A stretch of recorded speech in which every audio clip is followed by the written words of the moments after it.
Jesus said when we read is to bear witness of the resurrection of Jesus. Everything about church has to do with the resurrection of Jesus.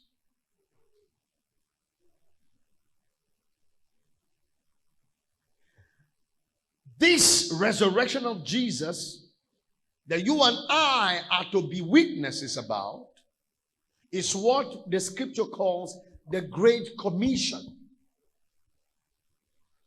The Great Commission is the purpose of the church. The Great Commission is the assignment given to the church. The Great Commission is how we bring about God's kingdom advancing here on earth. What's next?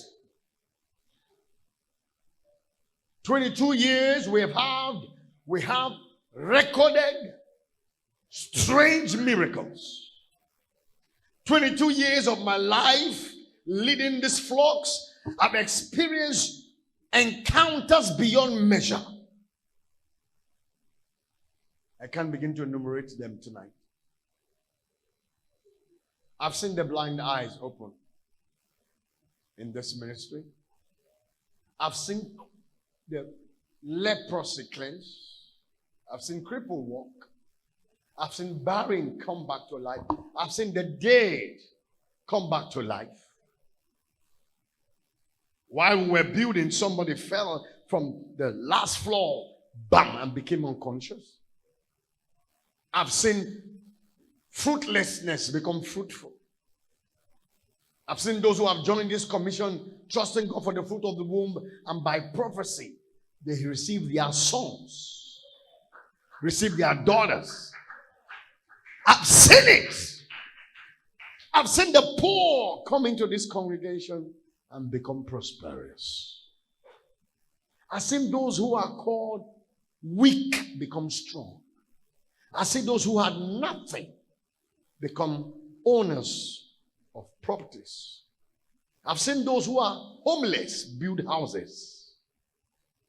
I've seen those who didn't have nothing ride on good cars. I've seen those who came to this church transported by people. People paid their transport. Now they own cars, they own companies. I have a unique son, one of them somewhere in the city of Asaba, who came into this city, came into this church, nothing. So many things I can recount. And then I needed to ask God, what is next? And he said, now it's time to advance my kingdom. I have used you. You have been a blessing to the city. Men, women, homes, family transformed. I'm putting the chronicle together. A chronicle of signs and wonders. The 22 years of Royal House in this land and the impact we have made. I'm penning them down. And when I run my mind, there are some that are scary. Because as at then, I didn't really understand. But now when I look back and see such miracles, I wonder. I wonder. I know of a man, he's late now, who I met at the age of 71 that was married to somebody that is a daughter. No child. No child until they came to me. And I placed them on prayers, and when we were done and trusted the Lord, and I prophesied, I said, the Lord said you will not die until you have a son. You're going to have a son. Before you go, you have a son. And to God be the glory. He has a son before he passed on. At 70 plus, he had a son. They had to move me from where I'm staying to come and stay with them in their compound. First 3 years, I didn't pay rent. I've seen miracles, signs, wonders. But the Lord said, now it's time to advance my kingdom. It's time to advance my kingdom because the secret of the next level of expression of God's grace upon the church is for those who are kingdom advancers. Those who have mindset of moving this kingdom.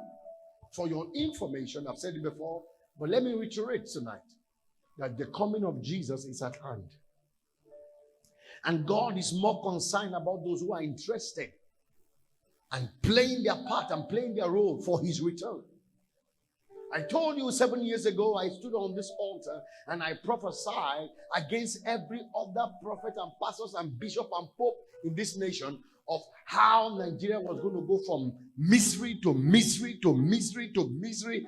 And several pastors said it was not true. Several bishops came up and said it was a lie.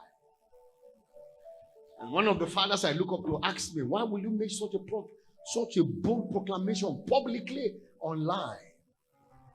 I make bold to say, a few days ago he called me again to say, tell me, did you see God face to face?